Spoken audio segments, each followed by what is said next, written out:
Nagaaf araarri Waaqayyoo hunduma keessaniif haa ta'u, akkam jirtu maatii Waaqayyoo nagaa keessanii. Ani Naa'ol Baqqaleeti. Kun immoo miidiyaa haaraa dhiyoo kana hojii jalqabee Holistic Wisdom Tube ji'a 2-3 asitti toora hojii keessa galee kallattii garaagaraatiin hojii hojjechaa kan jiru miidiyaa haaraa YouTube irratti jalqabee jirudha. Waaqayyo isa nu gargaaree carraa kana nuuf kenne dirree irratti hojii Waaqayyo hojjennu kan isa nuuf kenne Waaqayyoon baay'ifnee galateeffannaa. Egaa gamanumaan torbanoota 2-3 darbanii fi sagantaa koo addaan kuteen ture. Haalli naan mijatii wayii xinnoo waanta jiruu fi baay'inaan irratti hojjechuu hin dandeenye. Isa kana dhiifama isin gaafachuun barbaada. Waaqayyo guddaa eebbifamu. Yeroo darbee keessummoota garaagaraa qabadheetanii sagantaa garaagaraa kan hojii ilaalaa turre. Gara fuulduraattis Holistic Wisdom Tube jechuun miidiyaa hunda galeessa waan ta'eef mata duree garaagaraa irratti yeroo irratti sagalee Waaqayyoo barannuu hin qabaannaa. Dhimmoota sekulaarii ta'an garaagaraa irratti illee yeroo itti hojiin barannuu hin qabaannaa. Keessummoota garaagaraa safeerra waan ta'eef sagantaa keenya hordofaa. Miidiyaa kana jajjabeessaa, like, comment, share, subscribe gochuu hin dagatinaa isiniin jenna. Waaqayyo guddaa hunduma keessan eebbisu. Yeroo darbee akkuma toora Facebook koo irratti isinii barreessaa ture jaalala Waaqayyoo ta'ee yeroo fuula keenya dura jiran torbanoota 2-3 kanaa fi barumsa Waaqayyoo keessa koo kaa'e tokko irratti yeroo gaggabaabaa akka walii wajjin ilaallu keessa koo jira. Wangeelota sobaa 3 biyya keenya keessatti lallabamaa jiran mata duree jiru irratti sagalee Waaqayyoo gabaabseen isiniif qooda. Biyya keessa jiru kana keessatti wangeelota sobaa jiran baay'een yoo jiraatan iyyuu isaan sana cuunfee wangeelota sobaa 3 kan jedhu irrattan wantoota gurguddaa 3 irratti dubbachuu barbaada. Jaalala Waaqayyoo ta'e yeroo fuula keenya dura jiru kanatti mee sana dura garuu gabaabsinee Waaqayyoon galateeffanna. Yaa Waaqayyo Gooftaa, si galateeffannaa. Maqaa ilma kee Yesuusiin galanni guddaan siif haa ta'u. Carraa kana nuuf laattee sagalee kee akka barannuuf, sagalee kee hojii yeroo akka qabaannuuf, warra sagalee kee, warra yaa Waaqayyo dubbii kee jaallatanii, warra sirraa baratan waan nu gooteef maqaa isa jaallatamaa isattiin nu jaallatte ilma kee Gooftaa Yesuusiin galanni ulfinni guddaan siif haa ta'u.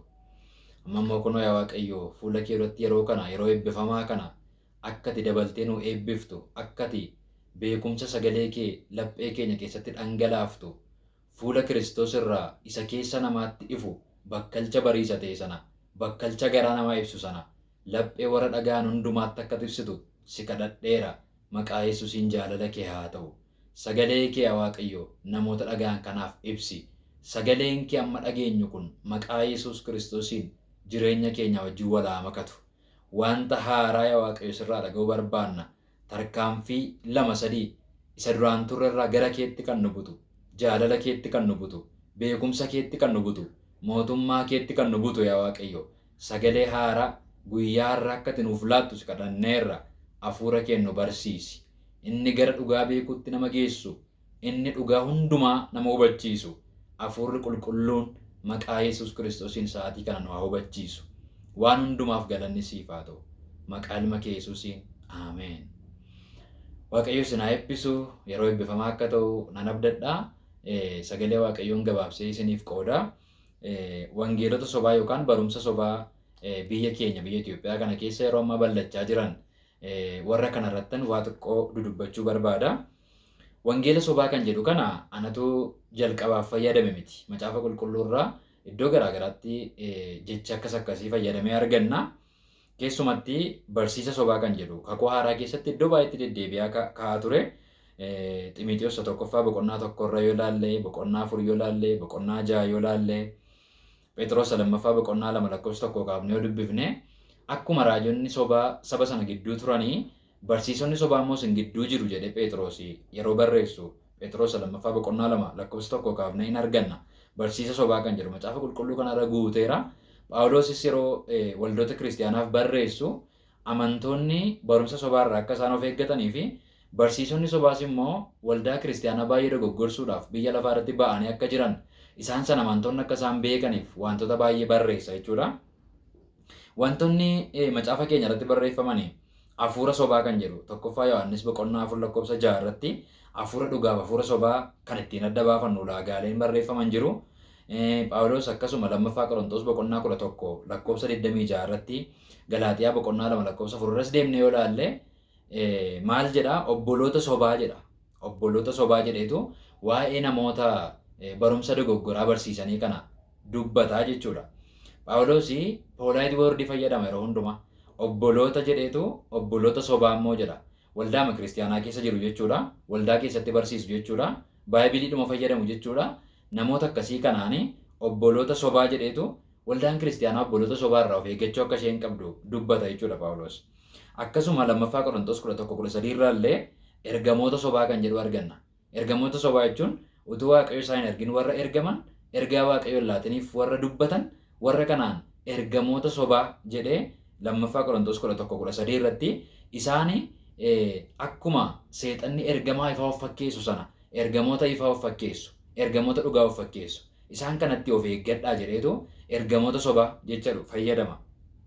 Akkasuma masiihota sobaa afaan Ingiliffaan false Christs ergamoota masiihota sobaa, kiristoosota sobaa, yesuusota sobaa warri jennu macaafa qulqulluu irratti caqafamanii jiru. Keessumatti Maarqos boqonnaa 13 lakkoofsa 22 yoo dubbifattanii masiihota sobaa jedha.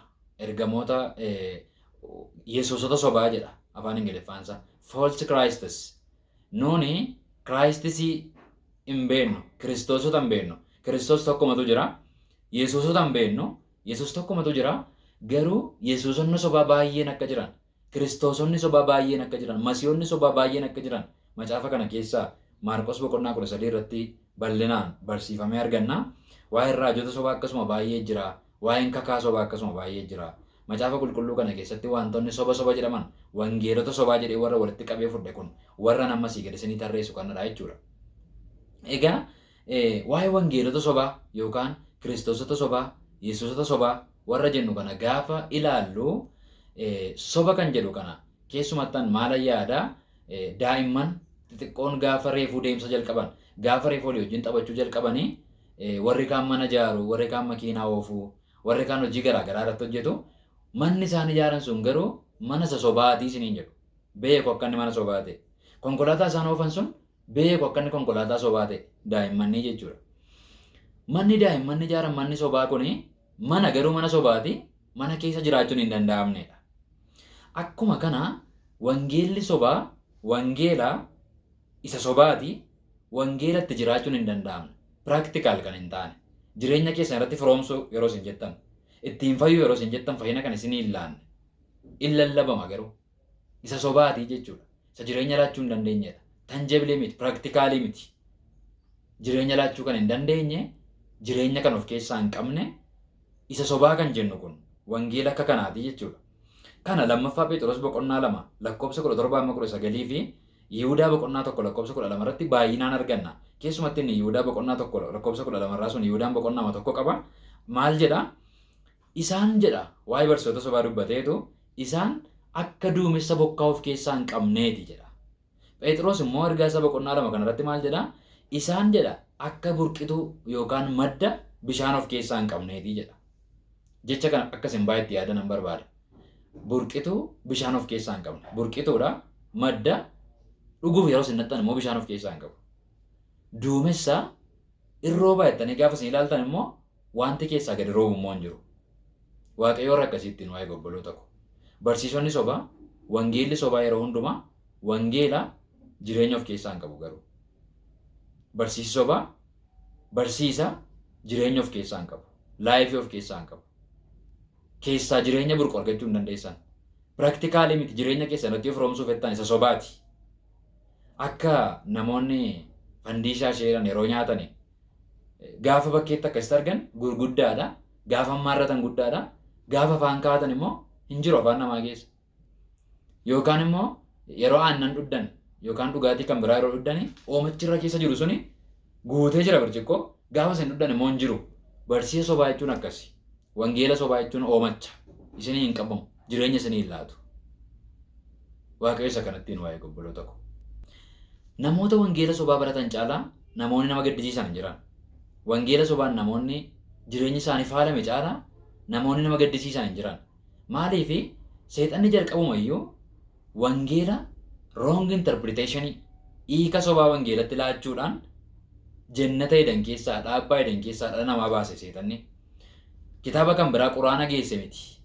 Wangeelumatu dogoggora hubachiisuudhaan wrong interpretation kennuufiidhaan inni waaqayyo akkas jedhee akkas jechuu isaati malee akkas jechuu isaa miti jedhee intended meaning wanta waaqayyo dubbateef purpose waaqayyo jedheef jijjiireetu wrong interpretation itti kennee dhala namaa dogoggorse waan ta'eef seexanni irrallee meetidii sana fayyadama.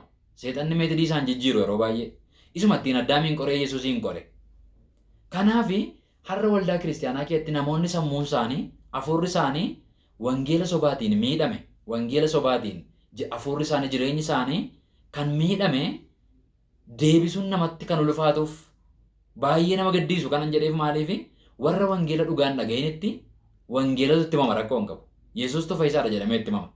Fayyisummaa Yesuusiin kallattii biraarra warra hubatan deebisuun garuu baay'ee ulfaataadha. Sagalee Waaqayyoo keessaa iddoo garaa garaatti yoo ilaalle namoota dhugaa minyeeffatanii, ayyaana Waaqayyoo minyeeffatanii, waan waaqarraa eebba waaqarraa minyeeffatanii deebi'anii immoo wanjoo garbummaa biyya lafaa jalatti qabaman sammuun isaanii barumsa sobaan laaqame deebisanii fiduun akkam akka ulfaatu Phaawulos iddoo garaa garaatti barreesseera. Ibroota keessatti illee barreeffamee jira. Gara dhumaatti isa kana wajjin ilaaluu dandeenya waan ta'eef rakkoo hin qabu. Kanaaf Phexros lammaffaa boqonnaa 2:20-22 yoo ilaaltani namni wangeela dogoggoraa fudhate deebi'uun akka itti ulfaatuti Phexros erga isaa keessatti barreessaa jechuudha. Kanaafidha kan Phaawulos warra Galaatiyaatti wangeela ayyaanaa lallabee ka'e gaafa isaan ayyaana Waaqayyoof waan biraa ol keessa laaquu jalqabani eenyutu qoricha isinitti godhee ittiin jedhe baay'ee raajeffate. Maaliif waldaan sun baay'ee miidhamaniiru. Wanta akka iddadhaa isaan keessatti biqileera. Dhugaa Waaqayyoo sobatti kan jijjiiru, fayyisuu Waaqayyoo, hojii fannoo Kiristoosiin kan gatii dhabsiisu, ayyaana Waaqayyoo kan gatii dhabsiisu, kan gadi buusu, qulqullummaaf ija kan hin godhanne, ija hojii hafuuraa kan hin maddisiifne, duumessa bokkaa of keessaa hin qabne kan ta'e, burqaa bishaan laachuu hin dandeenye kan ta'e, barumsi orma ta'e isaan gidduu galeera waan ta'eef eenyu qoricha isinitti godhe akkam akkas daftanii galagaltan jedheetu isaan dinqisiifata ture. Waaqayyo nu haa gargaaru.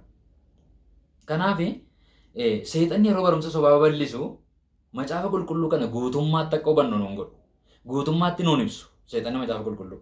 Kontekstuwaal miiningii macaafa qulqulluu nutti himu. Luqqisaadha seexanni. Macaafa qulqulluu keessaa luqqisa. Achi keessaa xiqsii tokko luqqiseetu akka jechuun Waaqayyo akka jechuudha jedhee awdii isaa wanta gadhiise. Kontekstii macaafa qulqulluu wanta gadhiise. Dhala namaa barsiisa seexan. Interpretation akkasii laata seexan yeroo hundumaa jechuudha. Kanaaf biyya lafaa irratti gosoonni amantaa kan isaan baay'ataniif waan biraatu hin taane seexanatu interpretation dogoggoraa baay'isaa jira. Maaliif? Sagalee Waaqayyoo dalgayyoo nama hubachiisa jireenya namaa salphaatti argachuu danda'a seexan. Karatti seexanitti sammuu namaatti gochuu danda'u sagalee Waaqayyoo dogoggora yoo nu hubachiise. Yaada Waaqayyoo keessaa salphaatti nu baasuu waan danda'uuf seexan isa kanatti baay'ee xiyyeeffata. Uumama boqonnaa 3 yoo dubbistanii akkaataatti Addaamiif waan jenneta keessaa baay'ee yeroo ilaaltan Waaqayyo koo hinduutu kan inni isiniin jedhee akkas jechuu isaati jedhetu interpretation kan biraatti kenne. Dhuguma duutu ija mukaa kanatti yoo nyaattan isa Waaqayyo jedhee hinduutachuun isaa koo jedhetu interpretation kan biraa itti kenna ture. Kanaaf seexanni kontekstii macaafa qulqulluu akkas nu hubattan hin barbaadu. Guutummaa macaafa qulqulluu akkas nu hubattan hin barbaadu. Luqqisaadha seexanni. Yaada walii galaa akka nu hubannu hin barbaadu.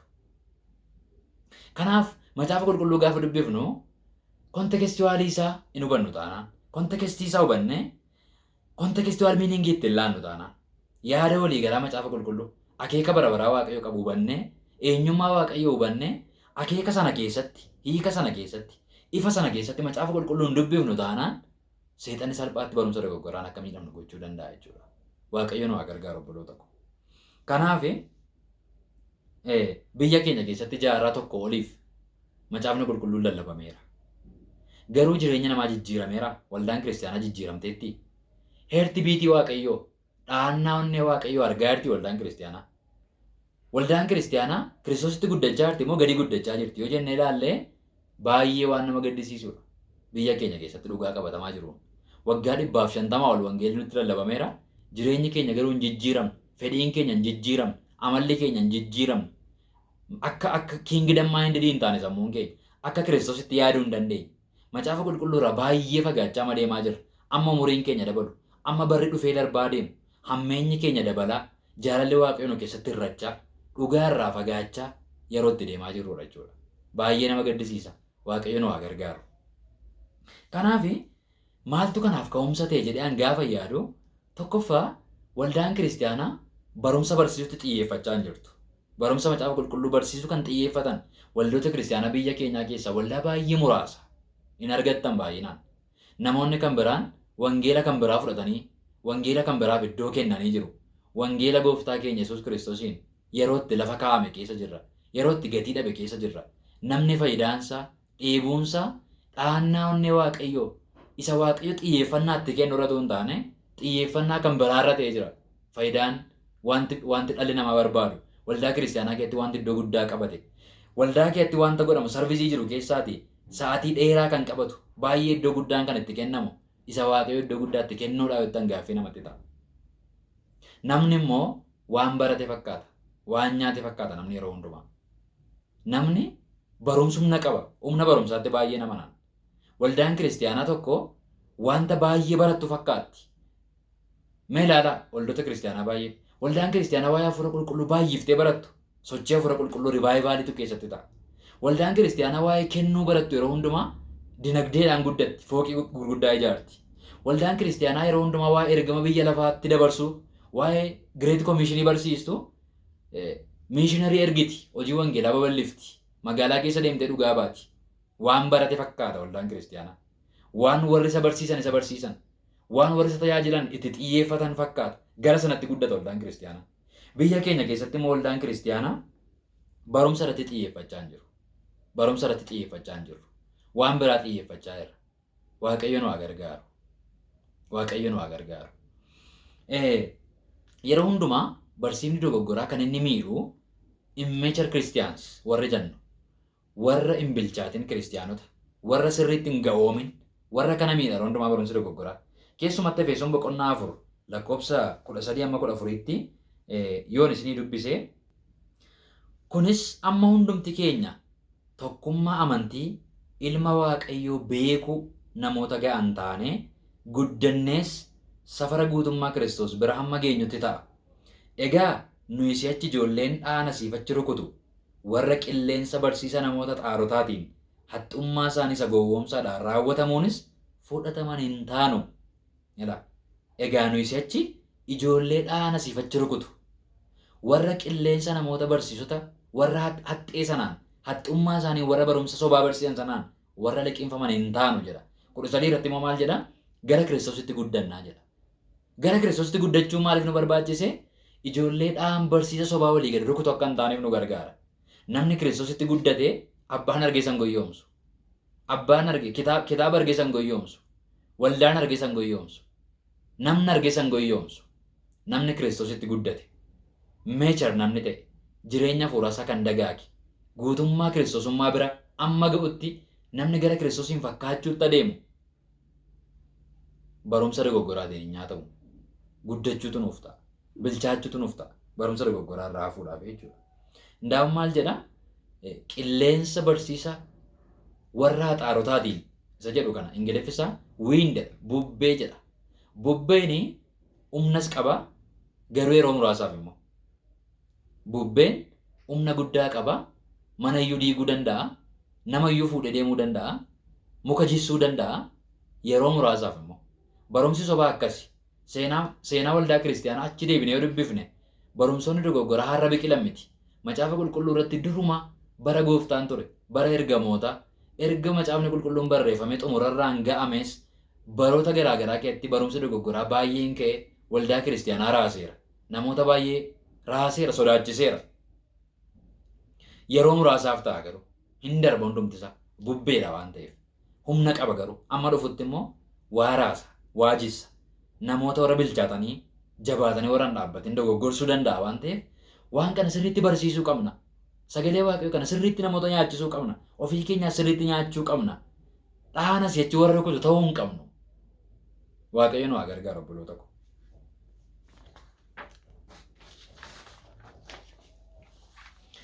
Nuyi wangeela dhugaa barsiisuutti hin jabaannu yoo ta'e seexanni wangeela sobaa barsiisuutti hin jabaatu jechuu miti. Nutu wangeela dhugaa barsiisuu irraa fagaate malee seexanni wangeela sobaa barsiisuutti rafee bulaan jiru har'ayyuu. Sanyii sobaa facaasuutti rafee bulaan jiru har'ayyuu. Boqonnaan qabu seexan. Waldaan kiristaanaa boqotteetti. Wangeela dhugaa barsiisuu irraa boqotteetti.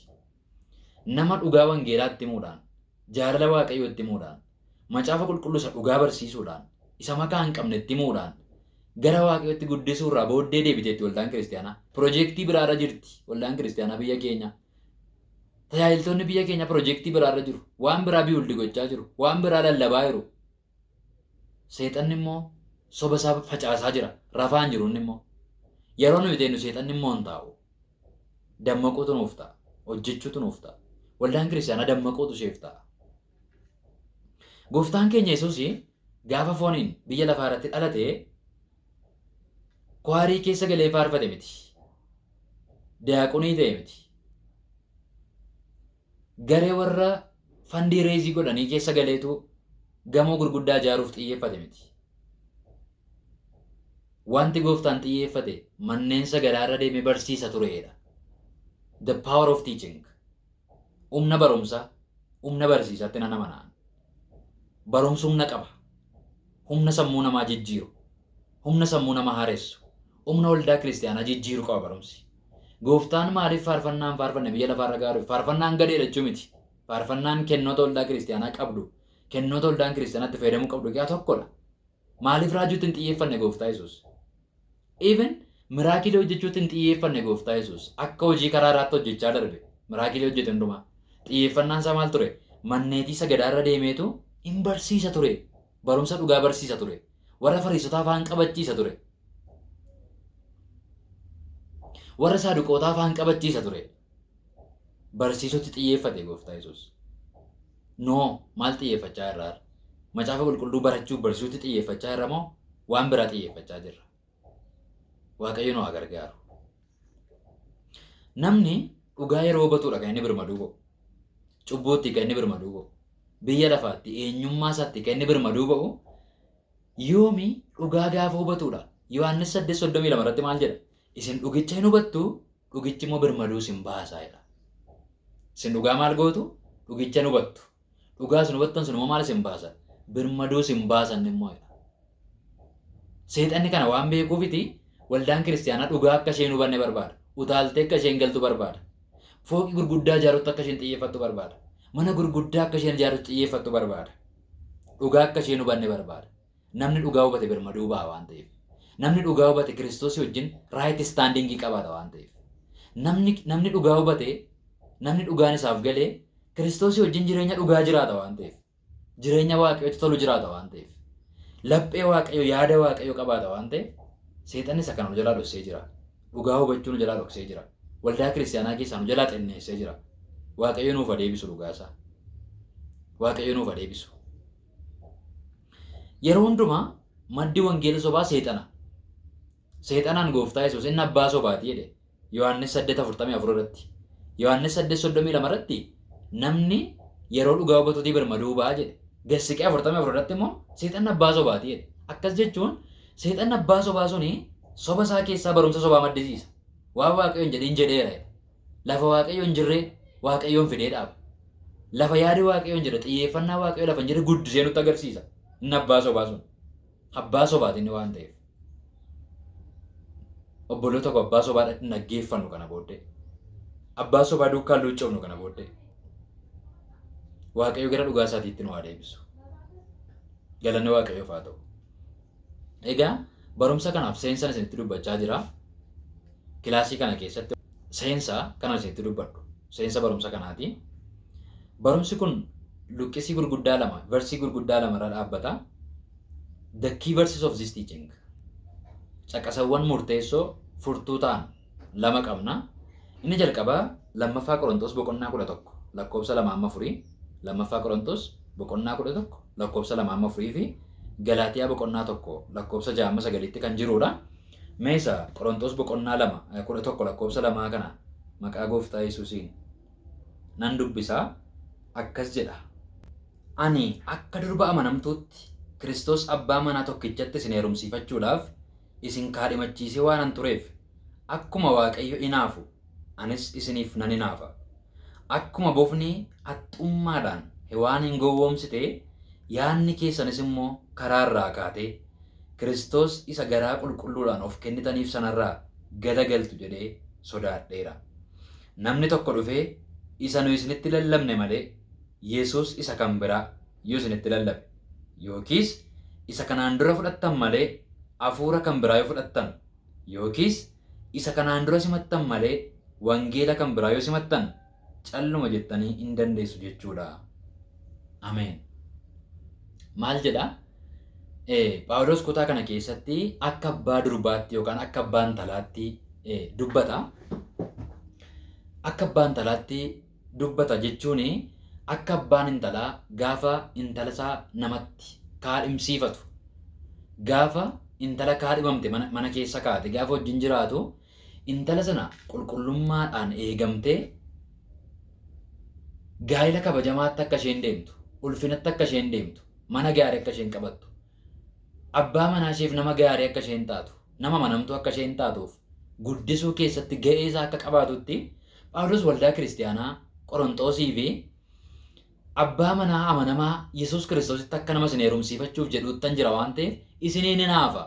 Wanti kan biraan gaafa dhufe isin gidduu galu abbaa manaa isin kaadhimate sanarraa ulfina isin bira ga'uuf jettan sanarraa waan isin daangeessu yeroo dhufe gidduu galu nan hin haafa jedheetu apolojetiksii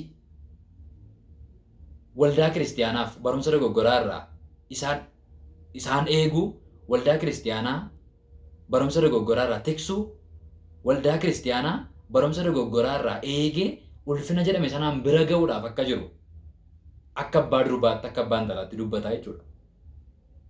Jecha gurguddaa sadii fayyadama kutaa kana keessatti yoo ilaalle. Inni jalqabaa Yesuus isa kan biraa, hafuura isa kan biraa, wangeela isa kan biraa kan jedhu agarra. Isa nuyi isinitti himne malee Yesuus isa kan biraa yoo isinitti himan. Isa nuyi isinitti himne malee, isa nuyi isinii ilaanne malee, isa nuyi isin barsiifne malee hafuura kan biraa yoo fudhattan, wangeela kan biraa yoo fudhattan, Kiristoos kanarraa galagaltuu jedheen sodaadha. Akkuma bofexxummaa isheetiin Addaamiif waan hin goyyoomsitee dhaabbaa Eden keessaa baafte, inni hamaan sun immoo dhufee isin gowwoomsee Kiristoos kana kiyaa sasin garaa qulqulluun of laattaniif kana keessaa jedha. Garaa qulqulluun, garaa tokkichaan, abbaa manaa koosa tokkicha inni kun jettanii amanamtanii fi garaa qulqulluu isin of laattaniif sasin itti waamamtan kanarraa isin deebisaadha jedheen isinii sodaadha jedheen. Waaqayyo nu haa gargaaru. Barumsa sobaa duuba yeroo hundumaa seexana jira dudda isaa duuba. Meeshaa seexanni itti fayyadamee barumsa sobaa bal'isu immoo haxxummaa isaatii jedhama caafni qulqulluun. Meeshaan seexanni yeroo hundumaa itti fayyadamu barumsa sobaa kan inni ittiin bal'isu haxxummaa isaatiidha. Qorontos kana keessattis seera uumamaa lafatti namni kufe jalqaba yeroo inni ilaallus haxxummaa isaatiin akkuma Addaamiif waan hin goyyoomse jedha. Haxxummaadhaan hojjeta seexanni barumsa dogoggoraa yeroo bal'isu. Haxxummaan seexanaa kun maa inni? Isa kami haxxummaan seexanaa akkamitti hojjeta haxxummaan isaa? Tokkoffaa seexanni sagalee Waaqayyoo fayyadama malee quraana hin fayyadamu. Seexanni kiristaanota dogoggorsuudhaaf sagalee Waaqayyoo fayyadama. Akkuma sila isiniin jedhee jechuudha. Jineesisii seera uumamaa boqonnaa 3 yoo dhattanii dubbistan, Maatiyos boqonnaa 4 immoo dhattanii dubbistan, seera uumamaa 3 irratti Waaqayyo maal isiniin jedhee jedhe malee namni kan biraan qaamni biraan maal isiniin jedhee hin jenne. Dubbii Waaqayyoo wrong interpretation itti kenna akkuma sila isiniin jedhe waan ta'eef. Haxxummaan seexanaa inni guddaan karaa kan biraa nutti hin dhufu. Karaa hin shakkinu, karaa hin baqannu nutti hin dhufu. Karaa hin beeknu nutti dhufa. Sagalee Waaqayyoo qabatee nutti dhufa. Versii manuu beeknu achi galagalchee nutti agarsiisa. Kutaa manuu beeknu akkas galagalchee nu barsiisa. Sagalee Waaqayyoo fayyadama. Gooftaa Yesuusiin gaafa qore caafamee jira jedheetu dubbate isa raajonni dubbatan.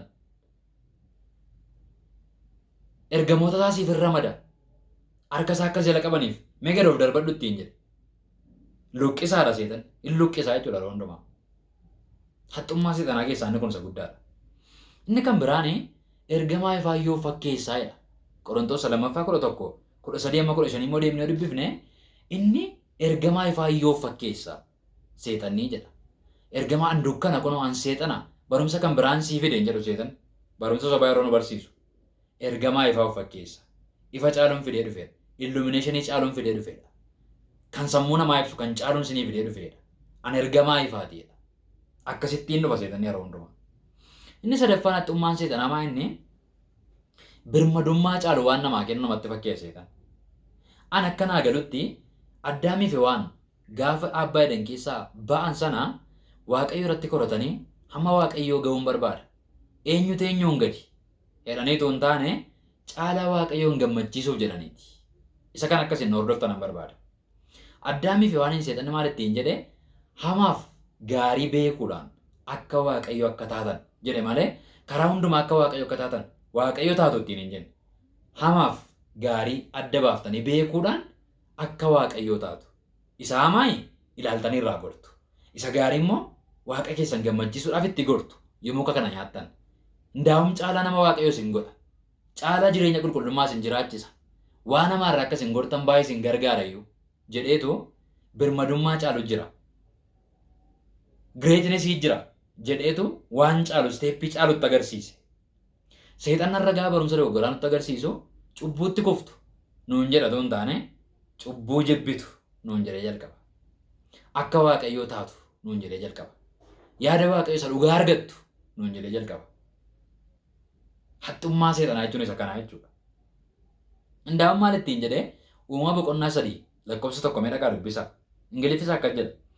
Did God really say you must not eat from any tree in the garden?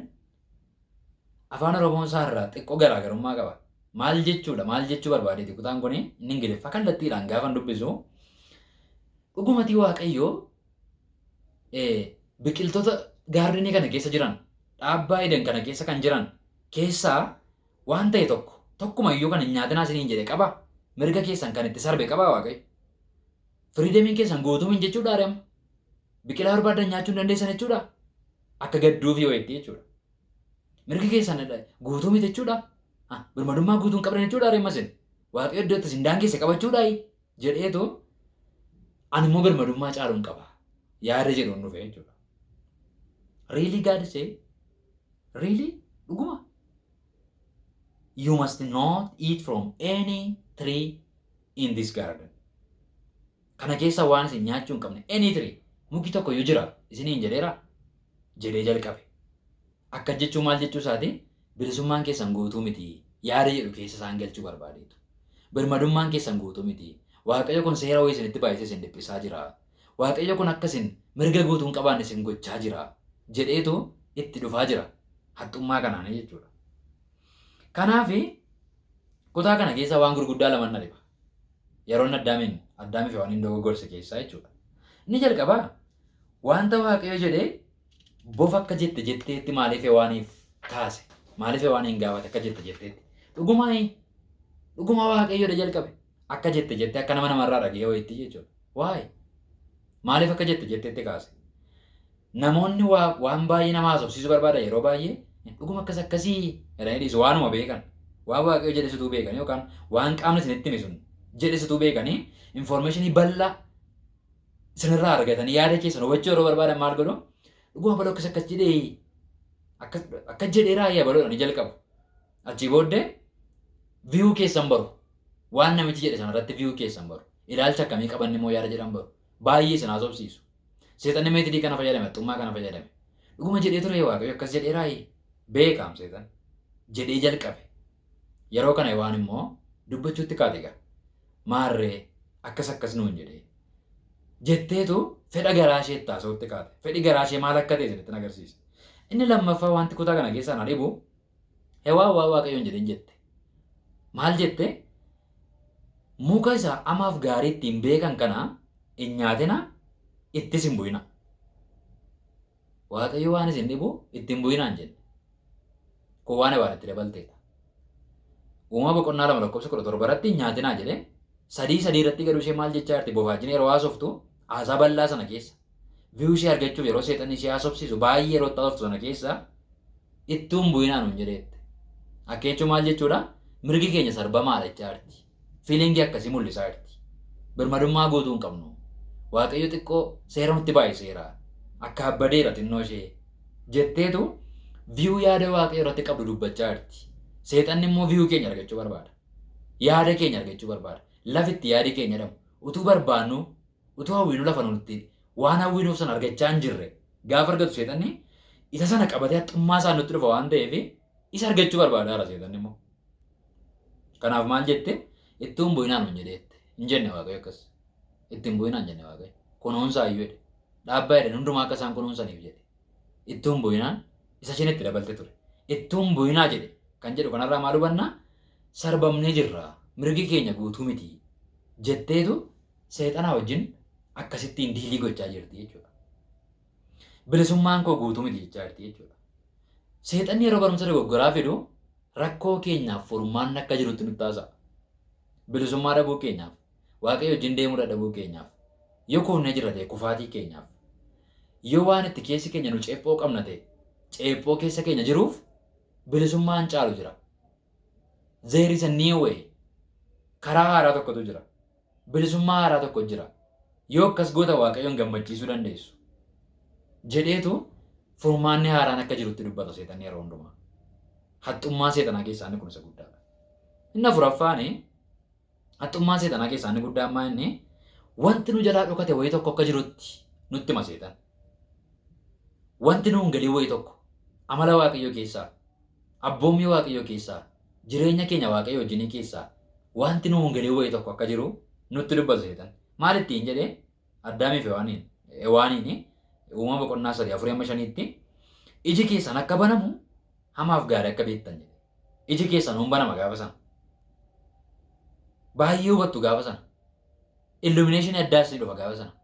Isammoo warri illuminaatii warri jedhan nuuf ife illumination arganne naayifeera warri jedhan seexana sammuu keenya ibse malee waaqayyo nutti dukkaneessee ture. Sasaan jedhan sana wajjin kan wal fakkeessu waan ifuun qaba. Ergamaa ifaaf fakkeessa jira. Kutaan sira isinii dubbisa waan ta'eef waan isiniin galii wayii jira. Waan ani isinii ibsuun qaba. Diippilii hubattu jedheetu nu jalqabsiisa. Barumsa dogoggoraa seexannii jechuudha. Diippilii hubattu, sirriitti hubattu, waan ganaa isinii hojjira nuun jedheetu baay'ee qayyabachuu keessa baay'ee akka dogoggoru. Yaada mataa keenyaa akka fudhatamu, yaada seexanaa akka liqimsinu godha jechuudha seexanni. Waaqayyo isa kanatti nu haa oolchu. Inni dhuma waan waaqayyo nu godhetu ganaa taatu nuun jala seexan. Abdatamaaf raawwatamaa wal keessa nu jalaa balleessa seexan. Haxxummaan seexanaa inni guddaan isa kanadha. Waaqayyo seera uumamaa boqonnaa 1:26 gaafa nama uume maal jedhe? Kottaa akka bifa keenyaaf, akka fakkeenya keenyaatti nama in uumna jedhee jalqabe. Mari'atee jalqabe. Tiriiniitii wajjin mari'atee jalqabe. Akkamitti uumuuf? Ana kan fakkaatu, gaalliineesii kan qabu, akka kootti kan jiraatu, akka kootti kan yaadu, nama akkasiin uumaa jedhe waaqayyo. Seexanni immoo maal jedhee deebisee boqonnaa 3:5 immoo dogoggorsaa akka waaqayyoo taatu jedhe immoo deebisee. Akka waaqayyoo taatu, akka waaqayyoo waan gaarii hojjettu, akka waaqayyoo waan gaarii bartu, waan gadhee immoo bartanii jibbitanii dhiistu jedheetu isa waaqayyoo eenyummaa waaqayyoo wajjin nama uumetu deebisee akka waan abdii ta'etti, akka waan namni ganaa argatutti raawwatamaa fi abdatamaa wal keessa jalaa balleessaa jechuudha seexanni. Raawwatamaa fi abdatamaa wal keessa jalaa balleessa. Namni eenyummaa Yesuus keessatti qabu hin beeku taanaan gaafa amane eenyummaa isaa aayidentii Yesuus keessatti qabu hin beeku taanaan namni eenyummaa ganaa Yesuus naa kenne sanaan ganaa argadha dheetu isa Yesuus fannifamuu isaatiin xumure isa Yesuus isatti amanuu keenyaan nuu laate fuula keenya dura kaa'ee nutti agarsiisa jechuudha. Yoo kana gootan eenyummaa akkasii argattu. Yoo kana gootan caalaa waaqayyoon gammachiiftu, caalaa waaqayyoon hubattu, caalaa nama waaqayyoo taatu nuun jedheetu eenyummaa waaqayyo nuuf kenne ganaa akka argannutti fuula keenya dura kaa'a. Akka waaqayyo taatu waaqayyo nama akka isaatti uume, nama akka isaatti yaadu uume, nama jaalala isaa beekuu uume, nama waaqayyo wajjin fellowshippii gaarii qabu uume. Seexanni garuu ammayyuu akka waan hir'uu hin jirutti itti agarsiisa. Waaqayyo nu haa gargaaru. Jireenya keessan keessatti akka waan hir'uu guddaan jirutti kan lakkooftan Yesuus wajjin utuu jiraattanii dhugaadhumatti Yesuusin utuu mi'eeffattanii isteeppii caalutti waaqayyoon gammachiisa jettanii akkasin faarzar akkasin deemtan ekstiriimilii akkasin deemtan ekstiriimilii akkasin sagalee waaqayyo dalga hubattan kan godhu seexana yeroo hundumaa. Haxxummaa seexanaa isa guddaadha kun. Waaqayyo isa kanatti hunduma keenyaa eegu.